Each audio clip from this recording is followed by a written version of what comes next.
You can see right here on NFL Network. He needs one touchdown pass to reach 40 for the season. It'd be his third such year, giving him the most of those 40-plus touchdown pass seasons of all time. For more on Rodgers, let's say hello to George Shahuri from PFF. George, I think it's interesting. We talked all offseason long about Aaron Rodgers and the Packers not drafting him any weapons. We saw Devontae Adams miss time this season. Alan Lazard gets hurt, and yet Aaron Rodgers is here in this MVP conversation. What have you seen from Matt LaFleur's offense here in year number 2 that has Aaron Rodgers playing so well?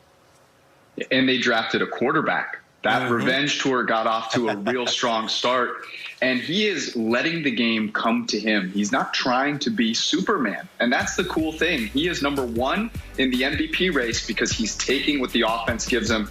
His passer rating off of play action is first in the NFL. His grade, his PFF grade off of play action is first in the NFL at over 95. He's taking Matt LaFleur's scheme, and he's running it better than any quarterback could possibly run it, and then every once in a while, he makes magic happen. That's why he's the MVP so far.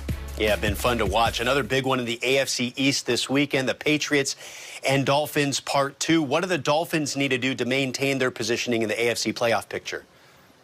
They need to give Bill Belichick a dose of his own medicine.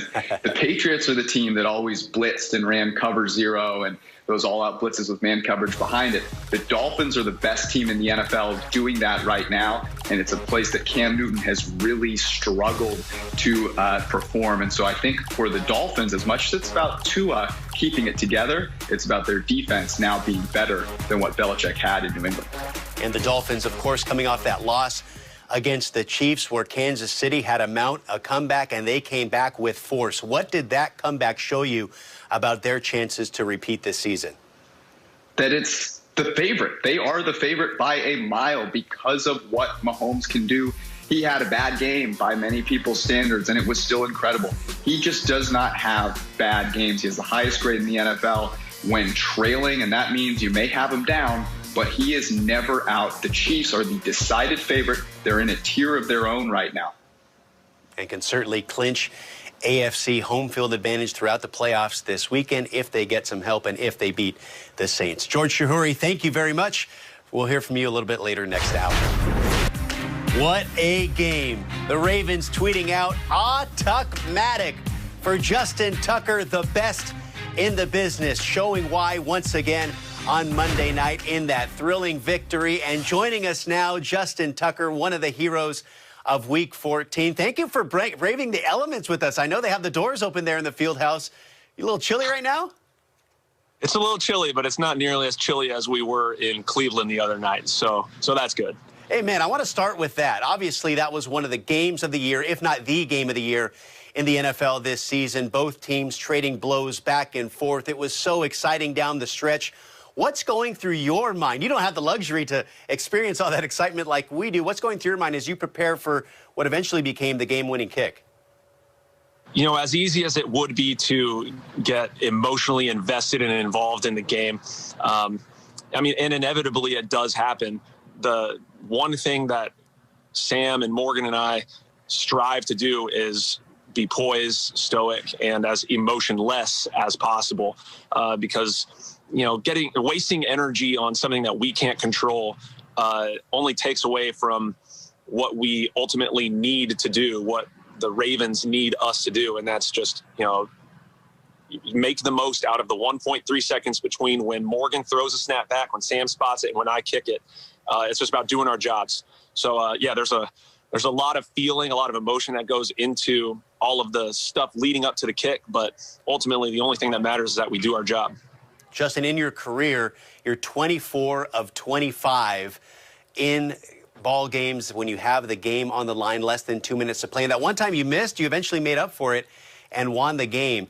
What's the secret there in those moments to consistently do this? Not just this past week, like you outlined, just consistently throughout your career. Well, Omar, thanks for bringing up the one that I missed.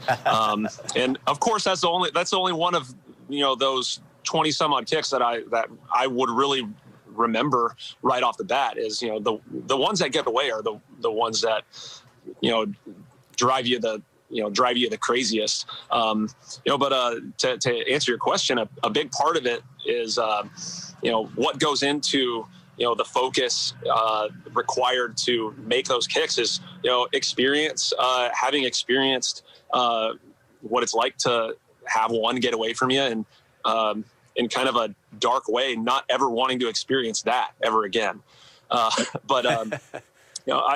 say that's definitely a factor, but more than anything, it's just focusing on the action and not the consequence, and acknowledging that, your feelings and your emotions may be there, but they're unimportant. They're not going to serve you in any way that's going to benefit you in that moment, unless you can harness that energy in a positive way into just laser-like focus. And, that's something that we've, and I emphasize Morgan, Sam, guys blocking for us, we have done a really good job of over the years, and we aim to continue doing just that. We've heard all the jokes on social media, Justin, about Lamar Jackson leaving the game there in the fourth quarter. What was going through your head when you saw him leave and come back, your MVP, leaving there and then returning in the pressure-packed moments? Well, I can't really speak on the jokes that I think we've all seen on social media and everywhere else, except for I trust Lamar. Like, if Lamar says, like, he was cramping, like, that's what was happening. But I swear, it was like being there in that moment. You don't really think about it like you do after the fact. And after the fact, I can say it was like a movie. Yeah. You've got, like I look up at the start of one offensive drive, and there's Trace McSorley under center or behind the center. And, I turned to, Morgan. I'm like, hey, where's Lamar? Where'd he go? And, and then, Trace steps in and steps up, and he makes a couple of plays and keeps us in the game. But then Trace goes down. And at that moment in time, we're looking at a 4th and 5 at about the plus 44-yard line, which would equate to a 62-yard field goal if we were going to attempt that. And I remember seeing Trace go down. I run over to about the spot where the line of scrimmage would be, and there's Harbs and there's Randy, our kicking coach, and I kind of remember thinking, like, okay, well, while Trace is down, we have like a minute or less to figure out what we're going to do, because the clock is stopped, and we don't have a quarterback. So I say to Harbs, we don't have a quarterback. Like, I think our best chance to keep this game going is I think I got to kick this. And normally if I'm coming up to Harbs or if Randy and I are we're talking about it, it's usually, hey, we're going to kick this. But it was definitely a question mark, because it would have been a very long kick at a point in the game where there was still plenty of time left. And ultimately what happened, like I said, was like a scene out of a movie. Is, by God, here comes stone cold Lamar Jackson out of the tunnel, and he comes running out onto the field with the cape and everything. And he and the offense in Hollywood make a great play to put to not only just keep the game going, but to pump major energy into the game. So like I said, 4th and 5, no less. Yeah, the drama, the tension was all very high. But to be able to put an exclamation point at the very end of all of that was particularly satisfying. Given everything that had happened in the game, given everything that had happened with our team, with our team over the last several weeks, just to be a part of such a instant classic. 2 teams, division rivals, fighting their tails off. You got to give them a lot of credit for making that game what it was. It was an incredible game, and it was something that I'm happy that we were a part of. But the only thing we can do now is to make it count, is to take care of business this weekend at M&T Bank Stadium when the Jaguars come to town. Yeah, Willis Reed-like moment for sure there for Lamar Jackson. Justin, you recently had your 70 kick streaks ended against the Cowboys within 40 yards, and Joe Buck has had a lot of fun with the quote-unquote jinx there on that kick. What did you make of that, the reaction to it, and what do you think about the announcer's jinx and everything that goes on with that? So, first of all, I should say I was fortunate enough to shoot a short segment with Joe Buck a while back, and he's like the nicest guy, super fun to be around. Yeah. And I mean, I really like Joe, and I really like him as an announcer as well. Oh yeah, I think that might be the segment right there. So I should say I really like Joe, and I also don't believe in the announcer's jinx at all.